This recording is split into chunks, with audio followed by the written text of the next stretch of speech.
Okay, thank you. Ago, Justice Kennedy announced his retirement from the Supreme Court. Shortly thereafter, on July 9, the President announced the nomination of Judge Brett Kavanaugh to serve as the newest justice. Judge Kavanaugh has spent 25 years of his career in public service. He spent the last 12 years on the D.C. Circuit, considered the second most important federal court in the country. His record there has been extremely impressive because the Supreme Court, as an example, adopted a position advanced by Judge Kavanaugh's opinions no fewer than a dozen times. Judge Kavanaugh is also a pillar in his community and also in the legal profession. He serves underprivileged communities, coaches girls basketball, and is a lector at his church. He has shown a deep commitment to preparing young lawyers for their careers. He has been a law professor at 3 prestigious law schools and a mentor to dozens of judicial law clerks. This should have been a respectable and dignified confirmation process. In a previous era, this highly qualified nominee would have received unanimous support in the Senate. Before left-wing outside groups and Democratic leaders had him in their sights, Judge Kavanaugh possessed an impeccable reputation and was held in high esteem by the bench and the bar alike. Even the American Bar Association, which the Democrats say is their gold standard for judging judges, the ABA gave him their unanimous, well-qualified rating. What left-wing groups and their Democratic allies have done to Judge Kavanaugh isn't nothing short of monstrous. I saw what they did to Robert Bork. I saw what they did to Clarence Thomas. That was nothing compared to what we've witnessed here in the last 3 months. The conduct of left-wing dark money groups and their allies in this body have shamed us all. The fix was in from the very beginning. Before the ink was even dry on the nomination, the minority leader announced that he would oppose Judge Kavanaugh's nomination with everything he's got.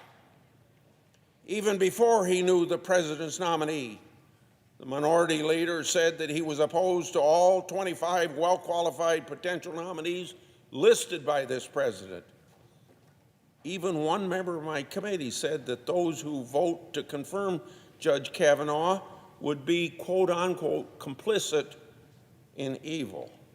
Another member of the committee revealed the end game when she suggested that Senate Democrats could hold the vacancy open for 2 years if they defeated Judge Kavanaugh and took control of the Senate in these midterm elections.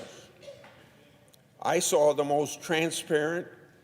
oversaw the most transparent confirmation process in Senate history, based on the fact that more than 500,000 pages of judicial writings, publications, documents from Judge Kavanaugh's executive branch service. This is on top of the 307 judicial opinions that he authored. Despite Democrats' efforts to bury the committee in even more paperwork, the Senate Judiciary Committee held a timely 4-day hearing on Judge Kavanaugh's nomination last month. Judge Kavanaugh testified for more than 32 hours over the course of 3 days. Judge Kavanaugh showed the nation exactly why he deserved to be on the Supreme Court, because of his qualifications. Judge Kavanaugh's antagonizers couldn't land a punch on him during his 3 days of testimony. Even when they made false or misleading arguments, they couldn't touch him. Some of my colleagues accused Judge Kavanaugh of committing perjury. For that false claim, the Washington Post fact checker awarded my colleague 3 Pinocchios. Another colleague claimed Judge Kavanaugh described contraceptives as abortion-inducing drugs. The video that my colleague shared on the internet was doctored to omit the fact that Judge Kavanaugh was describing the plaintiff's claims in a case that he decided, not his own views. My colleague was awarded 4 Pinocchios, and now, of course, that's the most Pinocchios you can get. But they still had one big card to play, which they had kept away up their sleeves for a month. Actually, for 45 days, I think.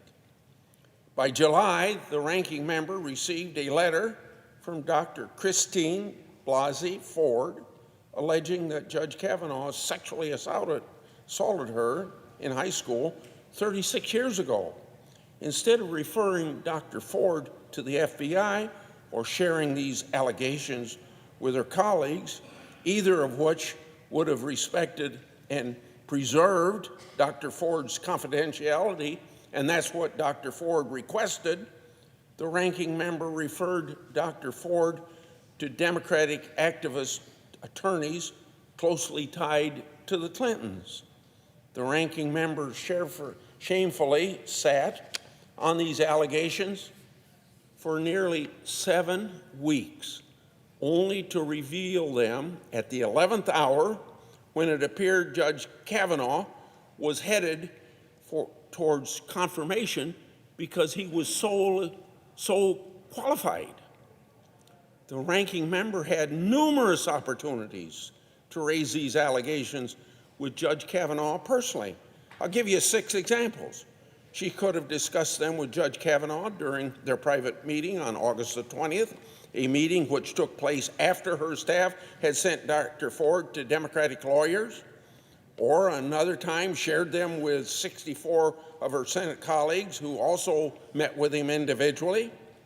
The ranking member's staff could have raised them with Judge Kavanaugh during a background investigation follow-up call in late August.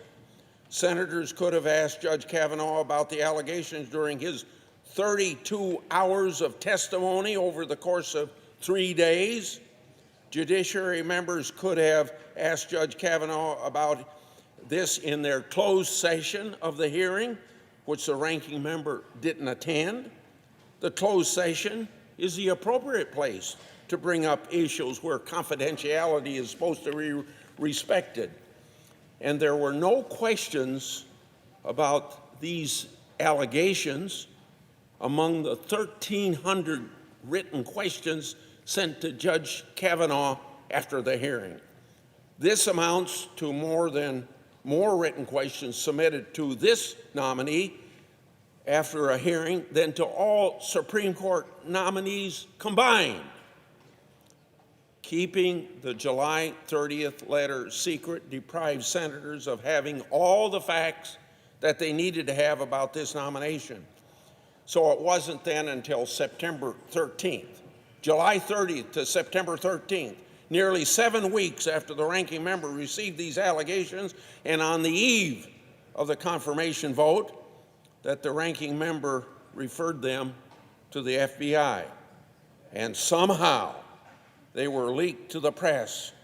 It wasn't until those news reports on September 16th that I learned even of Dr. Ford's identity. This is an outrage. The political motives behind the Democrats' actions should be obvious to everyone. Dr. Ford requested the opportunity to tell her story to the Senate Judiciary Committee. After a lot of foot-dragging by Dr. Ford's attorneys, they finally agreed to a public hearing.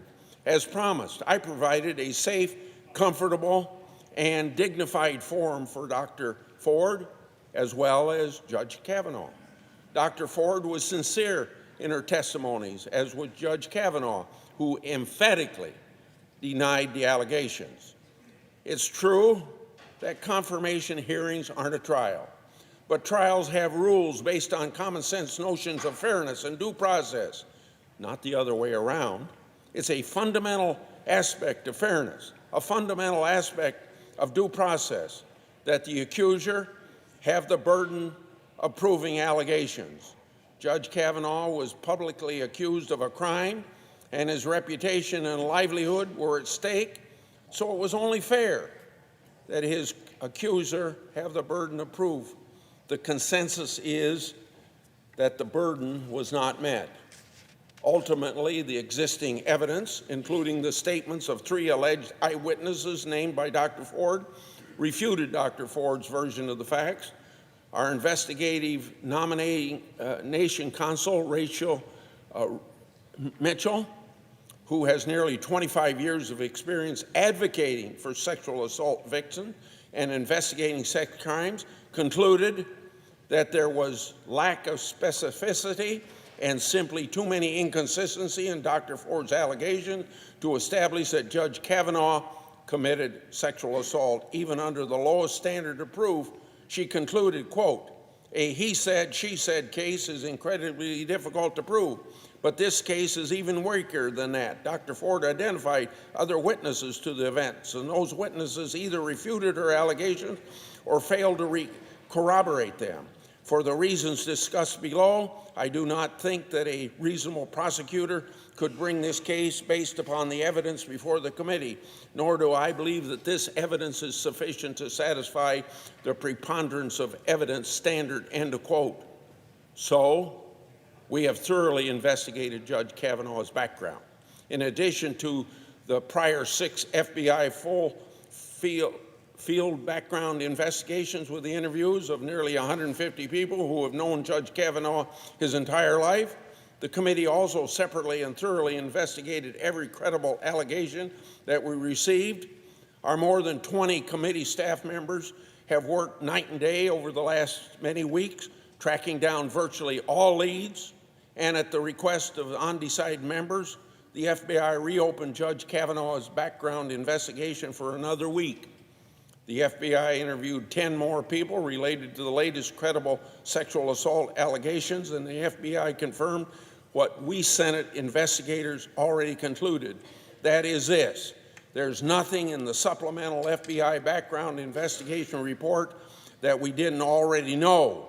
These uncorroborated accusations have been unequivocally and repeatedly rejected by Judge Kavanaugh, and neither the Judiciary Committee nor the FBI could locate any third parties who can attest to any of the allegations. There also is no contemporaneous evidence. This investigation found no hint of misconduct, and the same is true of 6 prior FBI investigations conducted during Judge Kavanaugh's 25 years of public service. Nothing an investigator, including career FBI special agents, does ever be good enough to satisfy Democrat leaderships in Washington who staked out opposition to Judge Kavanaugh before he was even nominated. There is simply no reason then to deny Judge Kavanaugh a seat on the Supreme Court on the basis of the evidence presented to us. The Democratic strategy used against Judge Kavanaugh has made one thing clear: they will never be satisfied, no matter how fair and thorough the process is. 31 years ago, the Senate Democrats' treatment of Robert Bork, their playbook remains the same. For the left wing, advice and consent has become search and destroy, a demolition derby. I'm pleased to support Judge Kavanaugh's confirmation. I'm sorry for what the whole family went through the last several weeks. We should all admire Kavanaugh's willingness to serve his country despite the way he's been treated. It would be a travesty then if the Senate did not confirm the most qualified nomination in our nation's history. The multitude of allegations against him have proven to be false. They've also proven that no discussion of his qualifications came up with any discussion of his qualifications. Nothing showed he wasn't qualified. We had a campaign of distraction from his outstanding qualifications, a campaign of destruction of this fine individual. What we have learned is the resistance that has existed since the day after the November 2016 election is centered right here on Capitol Hill. They have encouraged mob rule. When you hear things about get in their face, bother people at every restaurant where you can find a cabinet member, these are coming from public service that ought to set an example of civility in American society. And it's been made worse by what has happened to Judge Kavanaugh. I hope we can say no to mob rule by voting to confirm Judge Kavanaugh. I yield the floor. Madam President. Senator from California. Madam President, I understand that in the order I have 15 minutes. Is that correct? The senator's recognized. Thank you very much. Mr. President, Madam President, this has been my 9th Supreme Court nomination hearing, and I must say, I've never experienced anything like this. Never before have we had a Supreme Court nominee where over 90% of his record has been hidden from the public and the Senate. Never before have we had a nominee display such flagrant partisanship and open hostility at a hearing. And never before have we had a nominee facing allegations of sexual assault. The nominee before us, being considered for a pivotal swing seat, if confirmed, would be the deciding vote on some of the most important and divisive issues of our day. I'd like to start by speaking about some of the issues in relationship to Judge Kavanaugh. President Trump promised to only nominate individuals to the Supreme Court who would be pro-life and pro-gun nominees, who would automatically overturn Roe v. Wade. In my judgment, Judge Kavanaugh clearly meets the test. In a speech in 2017, Judge Kavanaugh focused on praising Justice Rehnquist and his dissent in Roe v. Wade, where he challenged the right to women's privacy as protected in the Constitution. Also last year, Judge Kavanaugh argued in a dissent in a Texas case that a Jane Doe should not be able to exercise her right to choose because she did not have family and friends help her make the decision. If adopted, this argument could rewrite Supreme Court precedent and require courts to determine whether a young woman had a sufficient support network when making her decision, even in cases, as is in this one, where she had gone before a court. His reasoning demonstrates that Judge Kavanaugh not only is willing to disregard precedent, but his opinions fail to appreciate the challenging realities women face when making these most difficult decisions. When I asked him about whether Roe and Casey were settled law and whether they were correctly decided, he refused to answer. He would only say these cases are entitled to respect. Roe v. Wade, as we all know, is one of a series of cases that upheld an individual's right to decide who to marry, where to send your children to school, what kind of medical care you can receive at the end of life, as well as whether and when to have a family. The government cannot interfere with these decisions according to these cases. Another issue that gives me great pause is Judge Kavanaugh's extreme view on guns. In reviewing his record and judicial opinions, it's clear his views go well beyond simply being pro-gun. During a lecture at Notre Dame Law School, Judge Kavanaugh himself said he'd be, quote, the first to acknowledge that most lower court judges have disagreed with his views on the Second Amendment. Specifically, in District of Columbia v. Heller, Judge Kavanaugh wrote in a dissenting opinion that unless guns were regulated, either at the time of the Constitution was written or traditionally throughout history, they cannot be regulated now, end quote. In his own words, gun laws are unconstitutional unless they are, quote, traditional or common in the United States, end quote. Judge Kavanaugh would have struck down D.C.'s assault weapons ban because they have not historically been banned. This logic means that as weapons become more advanced and more dangerous, they cannot be regulated at all.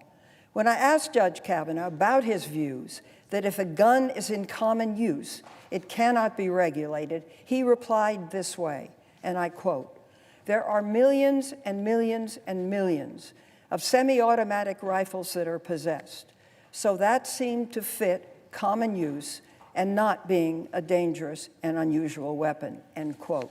Think about that. Judge Kavanaugh made up a new standard that had nothing to do with common use, but instead relied on whether a gun is widely possessed and owned as determinative as to whether it is subject to any regulation. The United States makes up 4% of the worldwide population, but we own 42% of the world's guns. By Judge Kavanaugh's standard, no state or locality will be able to place any limitation on guns because of widespread ownership in this country. I'm also concerned about his views on presidential power. Specifically, he has said that sitting presidents cannot be indicted, cannot be prosecuted, should not be investigated, and should have the authority to fire a special counsel at will. In other words, the President of the United States is above and outside the law. These views raise serious concerns that should concern us all, especially at a time when the President continually threatens to fire the leadership of the Department of Justice for failing to be loyal and reining in the Mueller investigation. These views alone are not sufficient for me to vote against Judge Kavanaugh, but what we have seen and experienced in the past several weeks has raised serious new concerns, concerns I believe should worry us all. Judges are expected to be, quote, even-handed, unbiased, impartial, and courteous, end quote. However, at the hearing last week, we saw a man filled with anger and aggression. Judge Kavanaugh raised his voice, he interrupted senators, he accused of Democrats of, quote, lying in wait, end quote, and replacing, quote, advice and consent with search and destroy, end quote. He even went so far as to say that Dr. Ford's allegations were nothing more than, quote, a calculated and orchestrated political hit, fueled with pent-up anger about President Trump and the 2016 election, end quote. Quote, revenge on behalf of the Clintons, end quote. How could he? This behavior revealed a hostility and belligerence that is unbecoming of someone seeking to be elevated to the United States Supreme Court. His display was so shocking that more than 2,400 law professors from around the country have expressed their opposition. They wrote, and I quote, "Instead of trying to sort out with reason and care the allegations that were raised, Judge Kavanaugh responded in an intemperate, inflammatory, and partial manner, as he interrupted and at times was discourteous to senators," end quote.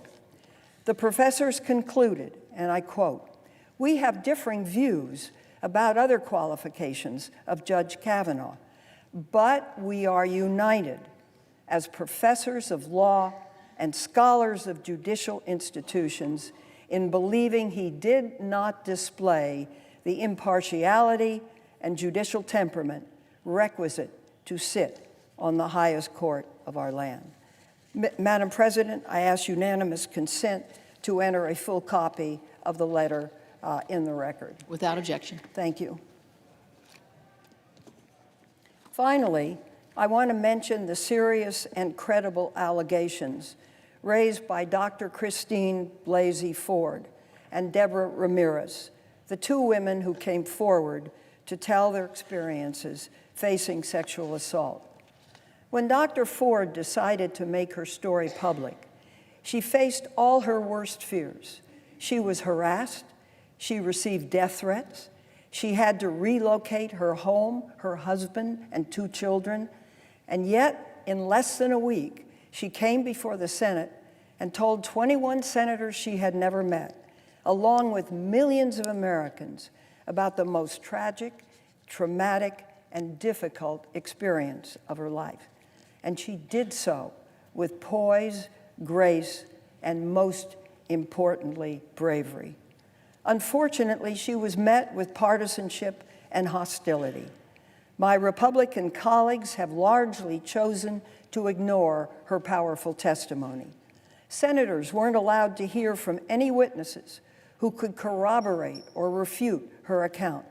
They refused to gather evidence or do an impartial investigation into her allegations.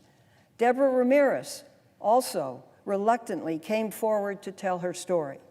Like Dr. Ford, Ms. Ramirez offered to speak to the FBI. Both Ford and Ramirez submitted evidence to support their allegations, including naming over 24 witnesses each. Unfortunately, the limited investigation that was conducted by the FBI failed to interview any one of the witnesses these 2 women identified who could support her account. Let me say that again. They refused to investigate, to talk with any of the 24 witnesses that could have supported their accounts. Mr. President, I think it's important to remember why we're here today. We're here to determine whether Judge Kavanaugh has demonstrated the impartiality, the temperament, the even-handedness that's needed to serve on this great high court of our land. If confirmed, he will join 8 other individuals who are charged with deciding how the laws of our land are interpreted and applied. He would be a deciding vote on the most important issues affecting our country and every American for generations to come. Mr. President, Madam President, based on all the factors we have before us, I do not believe Judge Kavanaugh has earned this seat. Thank you.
Madam President.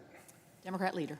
Thank you, Madam President. Now, Madam President, from start to finish, President Trump's nomination of Judge Brett Kavanaugh to the United States Supreme Court will go down as one of the saddest, most sordid chapters in the long history of the federal judiciary.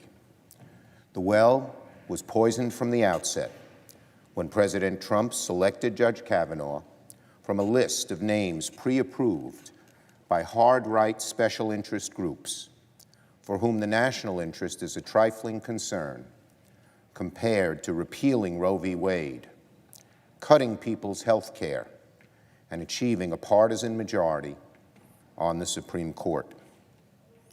The rot worsened when the Republican majority on the Judiciary Committee shielded the bulk of Judge Kavanaugh's records from the public, discarding decades of bipartisan precedent and thwarting norms of transparency and of fairness. And finally, the dam broke under the weight of credible allegations that Judge Kavanaugh committed a sexual assault in high school. In 2018, the Republican majority conducted a hearing that made the Anita Hill hearings in 1991 look fair by comparison. In this hearing, there were no corroborating witnesses on either side, no independent investigation of the facts to inform the questioning. They even hired an outside counsel to put a witness, Dr. Ford, on trial. Only at the 11th hour, urging of breakaway members of their caucus, Republicans submitted reluctantly to a one-week investigation of the allegations, an investigation which was then severely circumscribed by the White House. Our Republican friends blame us for this process. They're always finding a straw man, but nothing could be further from the truth. First, they blame us for delay, knowing full well that Majority Leader McConnell has complete control of when nominees are brought to the floor. Leader McConnell could have moved this nominee 2 weeks ago or 1 week ago. Democrats had no say, and don't, when it comes to who comes to the floor. But in each case, Leader McConnell couldn't move the nominee forward because he was blocked by fellow Republicans, not Democrats, from moving forward. When it comes to complaining about delay, two words never come from our Republican friends' lips: Merrick Garland. Republicans are also saying we engaged in, quote, a smear campaign or the politics of personal destruction with this nomination. In reality, again, they're using Democrats as a straw man, because what they're really talking about is what Dr. Ford said. Democrats did not induce her to come forward. Her conscience did. And our Republican friends, are our Republican friends accusing Dr. Ford and her deeply held memories of what happened to her of a smear campaign? Are they accusing Dr. Ford of a smear campaign? Of engaging in the politics of personal destruction? Because that is who they're actually blaming. They're decrying her testimony and then trying to blame Democrats. I don't blame them. They have a flawed nominee. They don't want the focus on the nominee.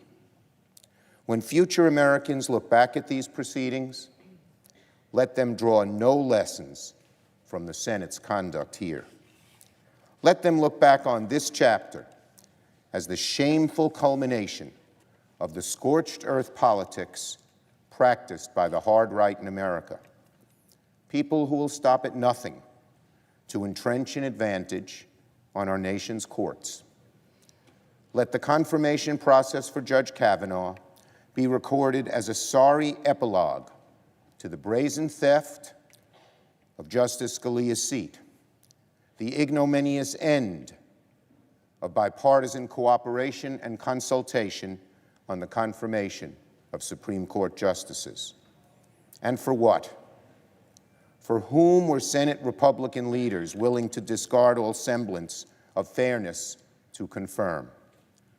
Judge Brett Kavanaugh, certainly a product of an elite education, but also someone with hard right, conservative jurisprudence, far, far away from what average Americans believe. Why most Democrats opposed his nomination at the outset feels like ancient history now. But let us not forget that, most importantly, we strongly disagree with a number of Judge Kavanaugh's views. He's deeply skeptical of unenumerated rights, including a woman's right to make fundamentally private decisions about her medical care. He's deeply skeptical of the government's role in protecting Americans with pre-existing conditions. He's deeply skeptical of nearly all rules and regulations that protect consumers, workers, the environment. And the flashing red light warning sign at the center of Judge Kavanaugh's jurisprudence are his views on executive power and accountability. Somehow, this conservative judge and scholar of the Constitution sees at the heart of American democracy a president cum king, an executive who's unaccountable to the laws he's sworn to uphold, a head of state who, while in office, should be beyond the reach of subpoenas, criminal investigations, or civil investigations.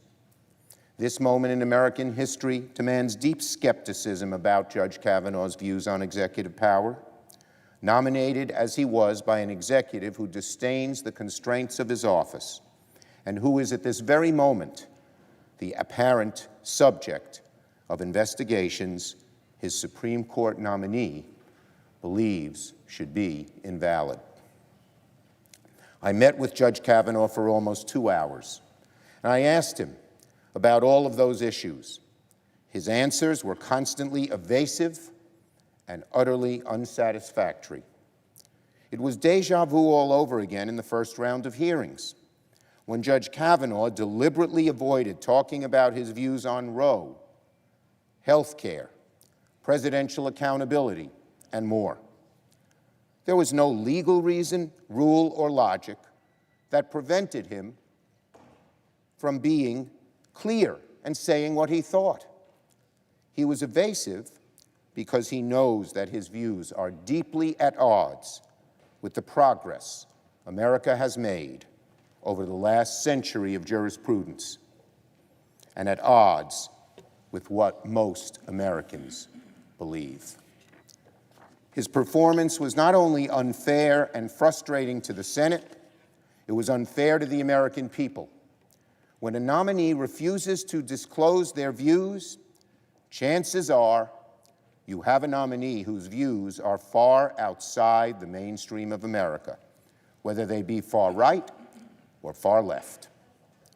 My colleagues on the other side of the aisle may not have as grave a concern about these views as we do, but let no American be surprised if Judge Kavanaugh becomes a decisive vote to restrict the rights and privileges of the American people while stretching the bounds of privilege for the current occupant of the White House. Judge Kavanaugh's nomination ultimately does not only encompass questions of ideology or credentials, but questions of character. Here again, Judge Kavanaugh falls woefully short of what Americans expect and deserve in a Supreme Court justice. He has repeatedly misled the Senate about his involvement in some of the most serious controversies of the Bush administration, including warrantless wiretapping of American citizens, our policy against torture, the theft of electronic records from Democratic senators, and his involvement in the nomination of very controversial judges. Faced with credible allegations of various types of misconduct, Judge Kavanaugh's credibility was again tested, and he continued to dissemble and even prevaricate about easily refuted facts. Beyond the issue of credibility, Judge Kavanaugh presented to the Senate the bitterest partisan testimony I have ever heard coming from a candidate seeking the Senate's approval, whether they be for the bench or the executive branch. Now, there are many who think that what happened when Judge Kavanaugh was 17 years old should not be dispositive. Even if you believe that, his actions at age 53, in terms of demeanor, partisanship, and above all, credibility, should be dispositive. Judges at every level of the federal bench should be held to the highest standard of ethics and moral character. Judges at every level should be judicious and credible and independent, but especially on the Supreme Court. I do not see how it's possible for my colleagues to say with perfect confidence that Judge Kavanaugh has the temperament, independence, and credibility to serve on the United States Supreme Court. So, I ask my colleagues on the other side of the aisle, why Judge Kavanaugh? There is no dictate that you have to march blindly forward with a nominee when there are others available to you. There are many judges who I'm sure conservatives would be happy to have on the court. I'd remind my colleagues, the seat that Brett Kavanaugh aspires to fill was held by a justice who assumed the bench after one nominee was voted down by the Senate and a second nominee withdrew his nomination. But the Republican majority has pressed forward blindly on Judge Kavanaugh, even when brave women came forward to speak truth to power. Why? For what cause? For the sake of winning? That's not reason enough. My colleagues on the other side, if you have doubts about Judge Kavanaugh's credibility, about his ability to tell the truth, about his ability to be impartial and nonpartisan, no matter what you think of his jurisprudence or what he may or may not have done in high school and college, you should not vote to confirm him to the Supreme Court. So, my friends, Democrat and Republican, for all the controversy, all the heavy-handedness of the process, all the hyperbole and vilification of both sides, there's always hope that the Senate can save itself. We can salvage some decency here at the end. If Judge Kavanaugh is rejected, President Trump will select another nominee, likely right of center, probably not to my liking, but without the cloud that hangs over this nominee. And we can proceed to consider that nominee in a much less bitter, much better, less partisan way. A bipartisan majority of senators, considering fully the weight of Judge Kavanaugh's testimony, record, credibility, trustworthiness, and temperament, considering fully the heartbreaking testimony of Dr. Christine Blasey Ford, can vote to reject Judge Kavanaugh's nomination and ask the President to send the Senate another name. For the sake of the Senate, of the Supreme Court, and of America, I hope, I pray, my colleagues will do so.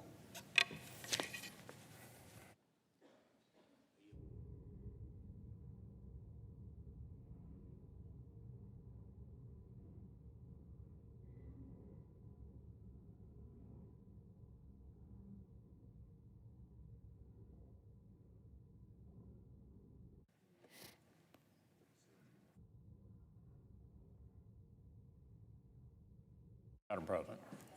The Majority Leader. It was 88 days ago that President Trump announced his nomination of Judge Brett Kavanaugh to fill the current vacancy on the Supreme Court. Judge Kavanaugh is a nominee of the very highest caliber, a brilliant legal mind, an accomplished jurist with a proven devotion to the rule of law. Today, the Senate has the opportunity to advance his nomination. Every one of us will go on record with one of the most consequential votes you ever cast in the Senate. Now, the stakes are always high for a Supreme Court nomination, but colleagues, the extraordinary events of recent weeks have raised them even higher this time.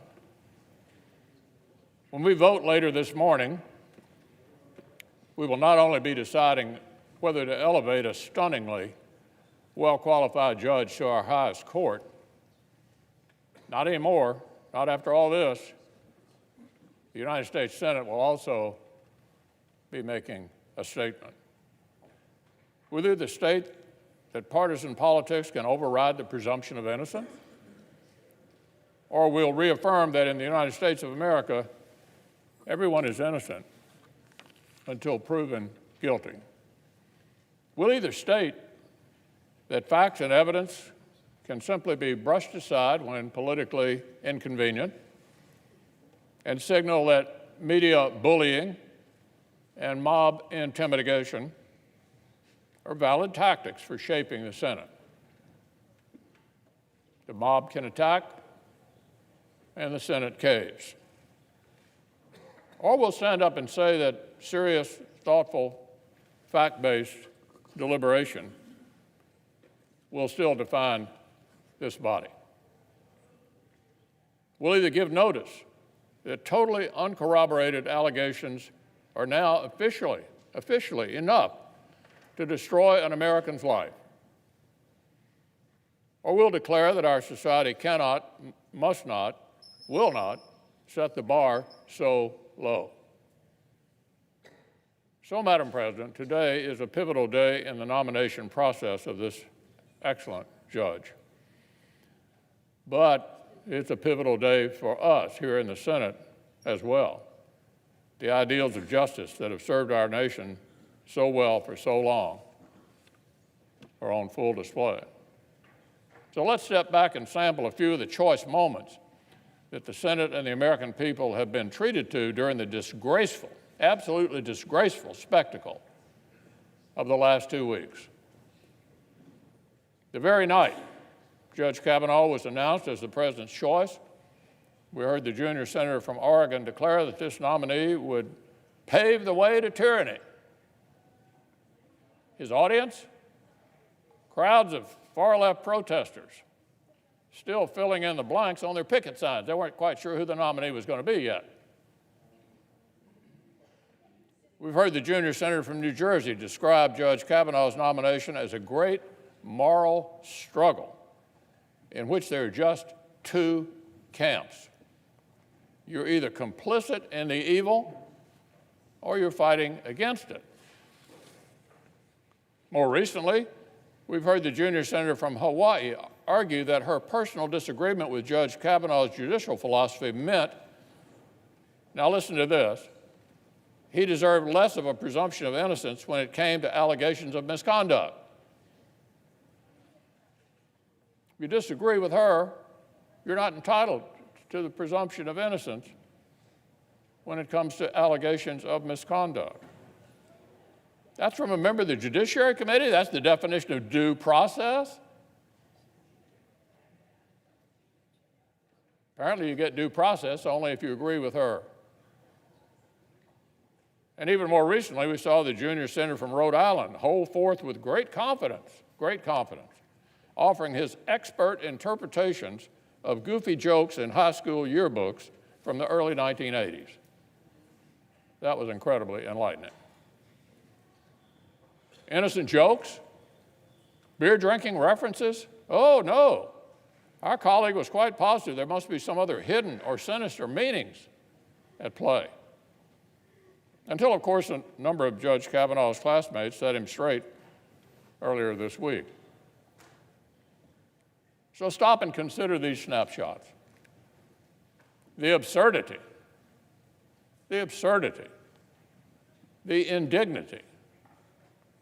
This is our approach to confirming a Supreme Court justice. This is the Senate's contribution to public discourse? Before the ink had dried on Justice Kennedy's retirement, our Democratic colleagues made it perfectly clear what this process would be about: delay, obstruct, and resist. And before the ink had dried on Judge Kavanaugh's nomination, colleagues across the aisle, including Democratic members of the Judiciary Committee, were racing to announce they'd made up their minds and were totally opposed to his confirmation. Mere hours after Judge Kavanaugh was nominated, my friend, the Democratic leader, promised, quote, "I will oppose him with everything I've got," he said, hours after he was nominated. It was thus abundantly clear that his number one political goal was to defeat the nomination by any means necessary. It was right there from the beginning, Madam President. A clear declaration, plain as day, nothing could get most Democrats to consider this nominee with an open mind. It would be delaying tactics, obstruction, and so-called resistance until the final vote was called. For a few weeks, their efforts played out along lines that sadly have become somewhat ordinary around here. There were excuses for delay. Those fell flat. There were gross distortions of Judge Kavanaugh's record that were batted down by outside fact checkers. And there were all the usual phony apocalyptic pronouncements that are shouted whenever a Republican president dares to nominate a Supreme Court justice. Happened every time. Hostile to women, hostile to vulnerable people, hostile to workers. Same old tricks, same old playbook. But here was the problem. The old plays weren't working.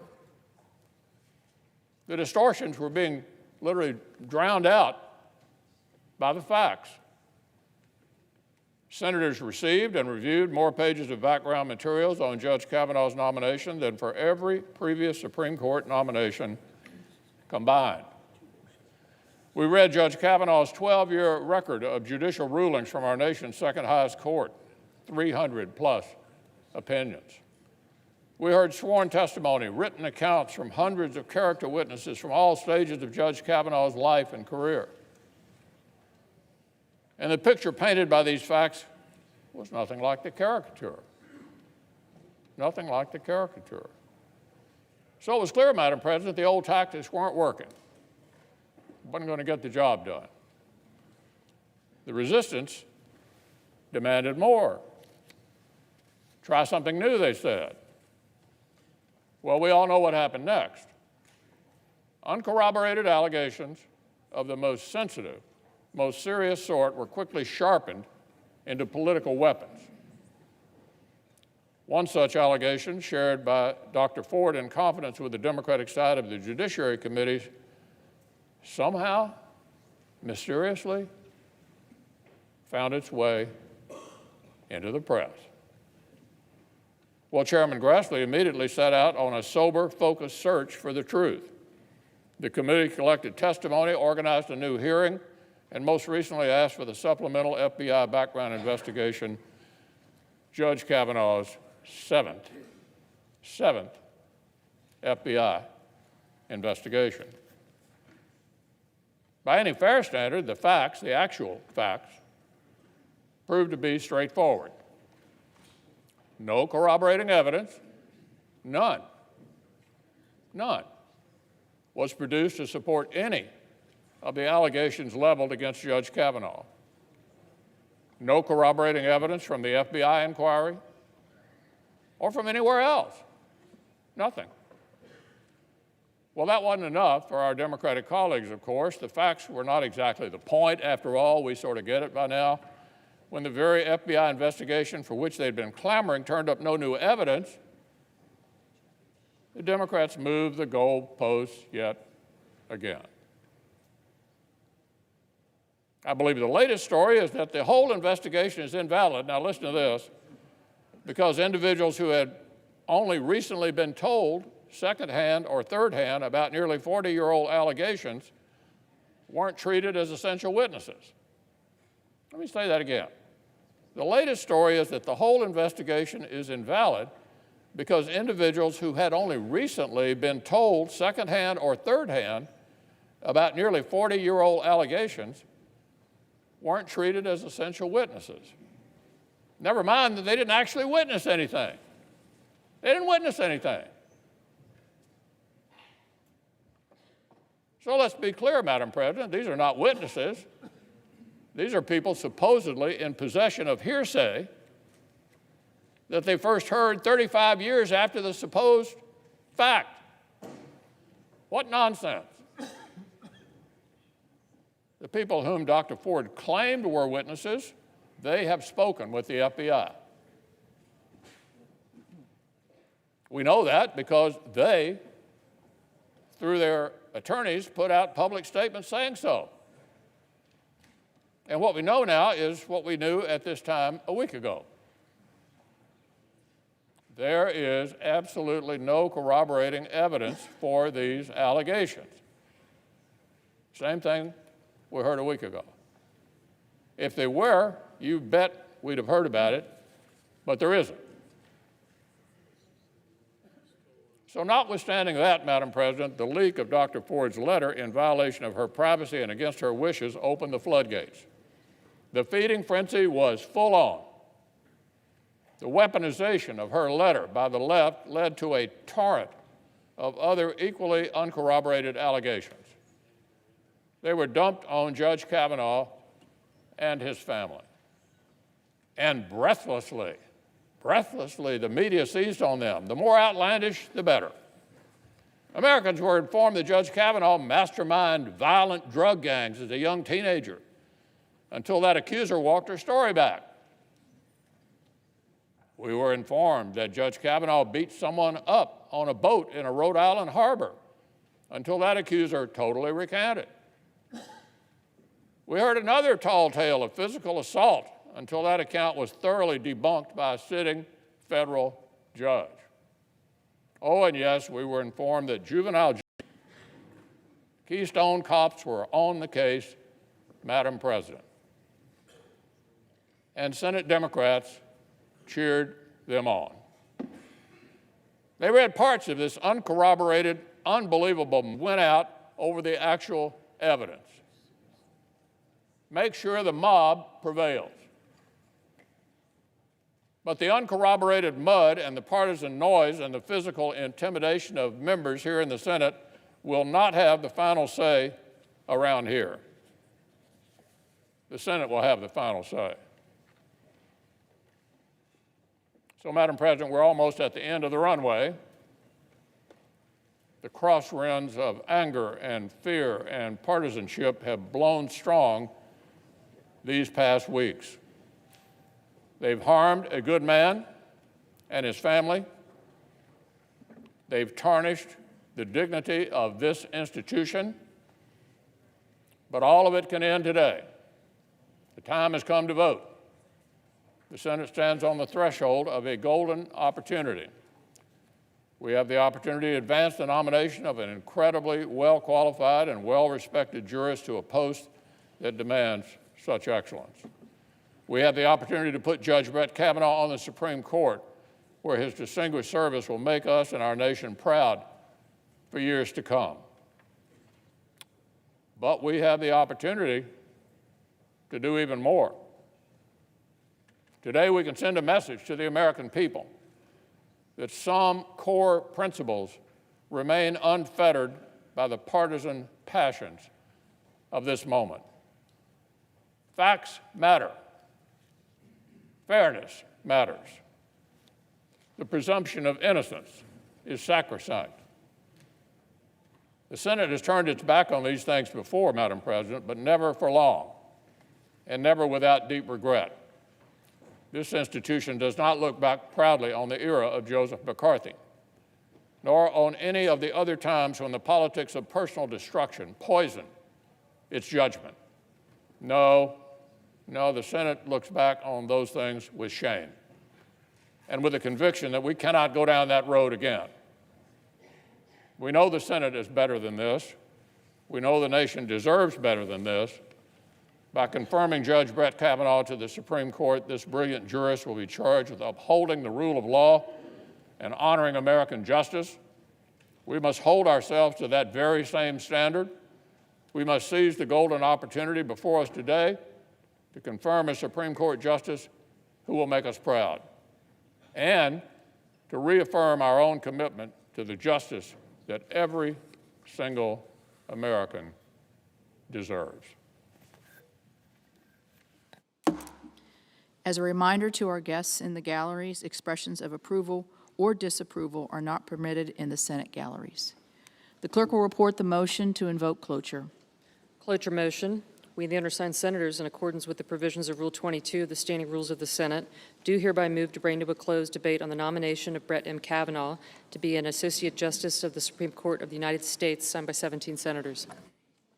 Unanimous consent, the mandatory quorum call be waived. Is there an objection? Without an objection. By unanimous consent, the mandatory quorum call has been waived. The question is it the sense of the Senate that debate on the nomination of Brett M. Kavanaugh of Maryland to be an Associate Justice of the Supreme Court shall be brought to a close? The yeas and nays are mandatory under the rule. The clerk will call the roll. Mr. Alexander. Aye. Ms. Baldwin. No. Mr. Barrasso. Aye. Mr. Bennett. No. Mr. Blumenthal. Mr. Blunt. Mr. Booker. Mr. Bozeman. Mr. Brown. Mr. Burr. Ms. Cantwell. Mrs. Capito. Mr. Cardin. Mr. Carper. Mr. Casey. Mr. Cassidy. Ms. Collins. Mr. Coons.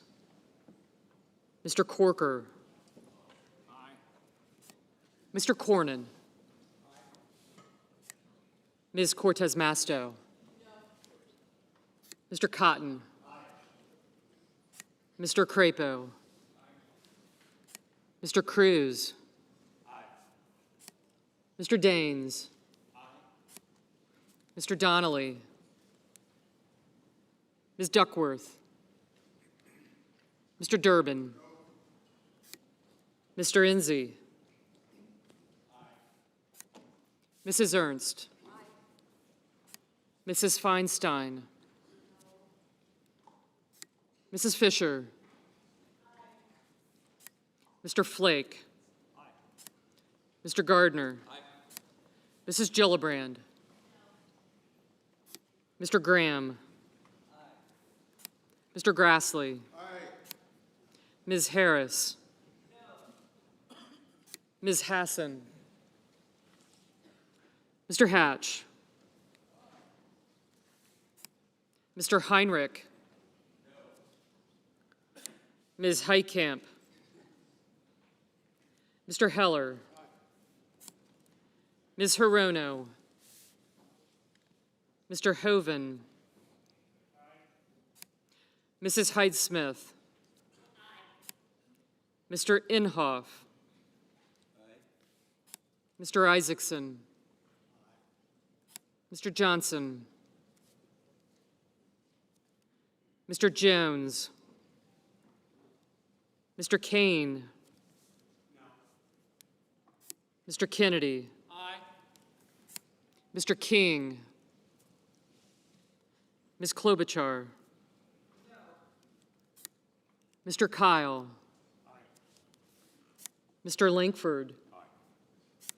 Mr. Leahy. Mr. Lee. Mr. Manchin.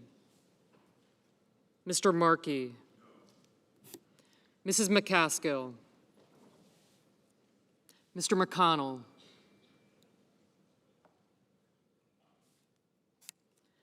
Mr. Menendez. Mr. Merkley. Mr. Moran. Ms. Murkowski. Mr. Murphy. Mrs. Murray. Mr. Nelson.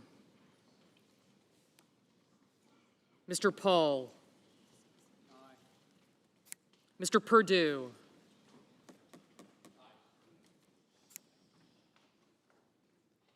Mr. Peters. Mr. Portman. Mr. Reed. Mr. Risch. Mr. Roberts. Mr. Rounds. Mr. Rubio. Mr. Sanders. Mr. Sass. Mr. Schatz. Mr. Schumer. Mr. Scott. Mrs. Shaheen. Mr. Shelby. Ms. Smith. Ms. Stabenow. Mr. Sullivan. Mr. Tester. Mr. Thune. Mr. Tillis. Mr. Toomey. Mr. Udall. Mr. Van Hollen. Mr. Warner. Ms. Warren. Mr. Whitehouse. Mr. Wicker. Mr. Wyden. Mr. Young.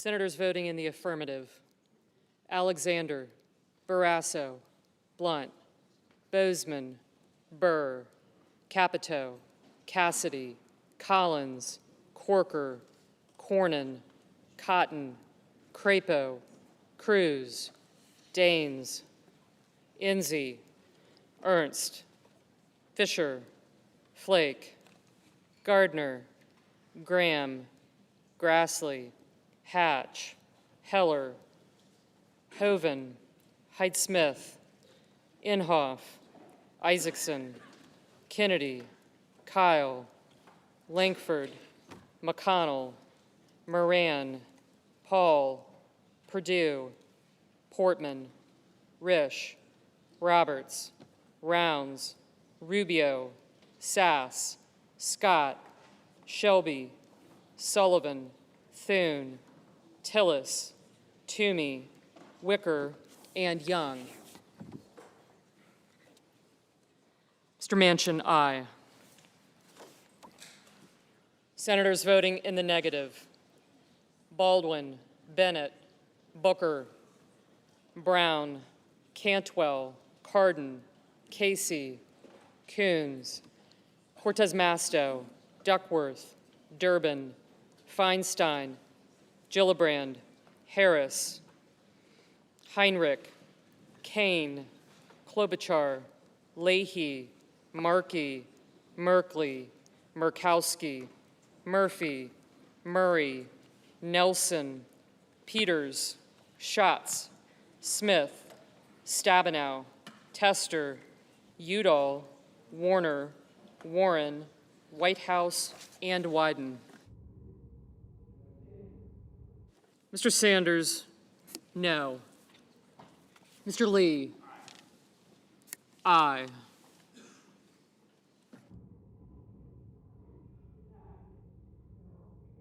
Ms. Hassan, no.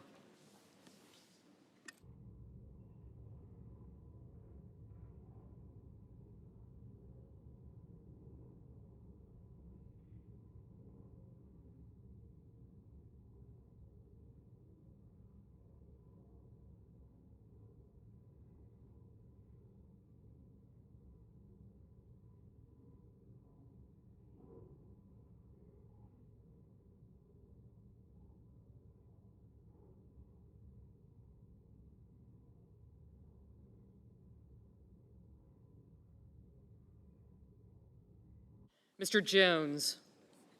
No.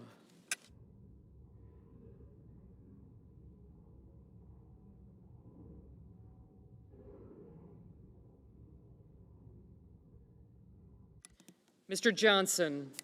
Aye. Mr. Schumer? No.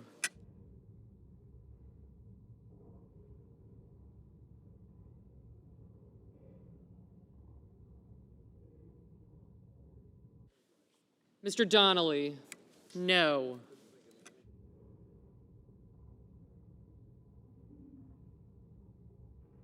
Ms. Heitkamp? No.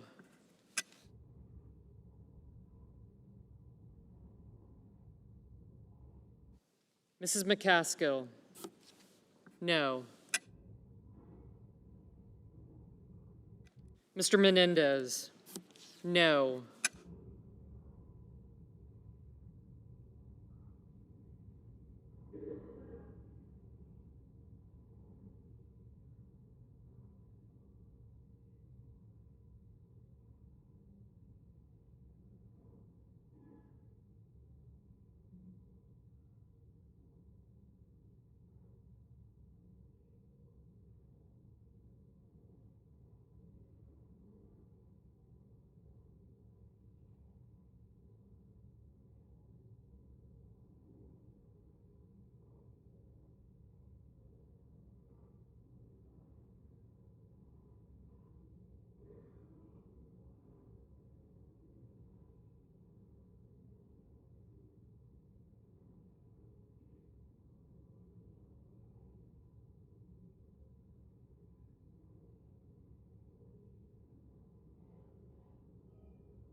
Mr. Reed?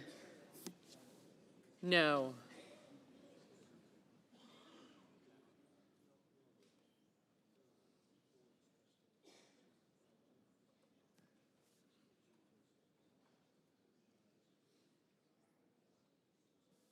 Mr. King? No. Mr. Van Hollen? No.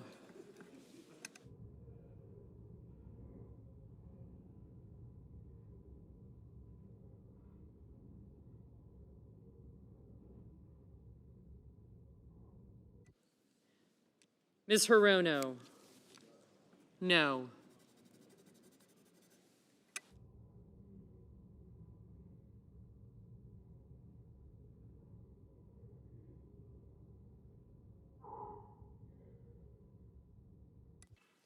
Mr. Blumenthal?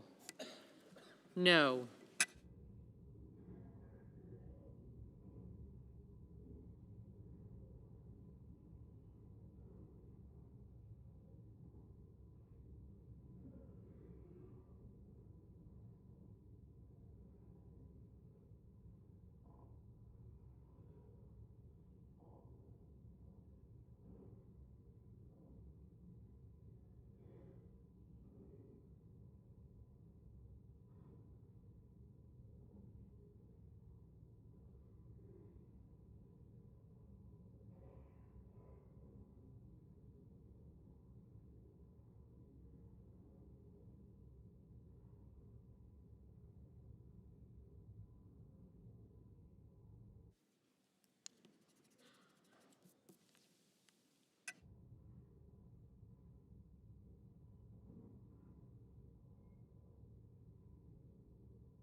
Mrs. Shaheen?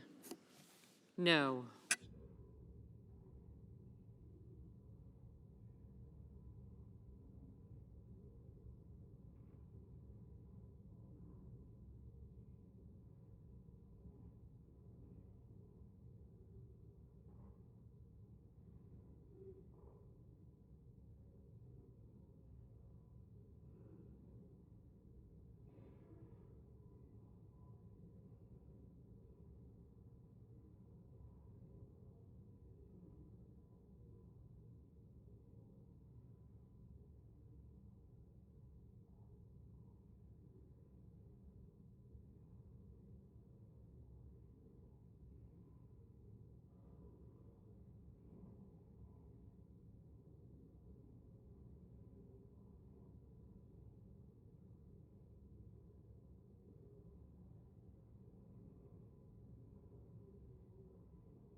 Mr. Carper.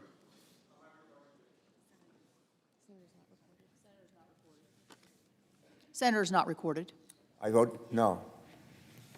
Mr. Carper, no.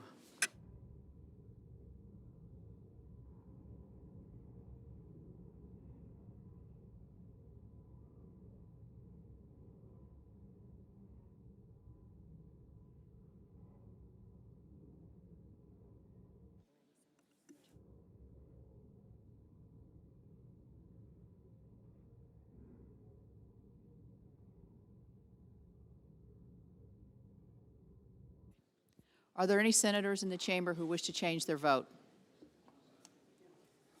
As a reminder to our guests in the galleries, expressions of approval or disapproval are not permitted in the Senate galleries.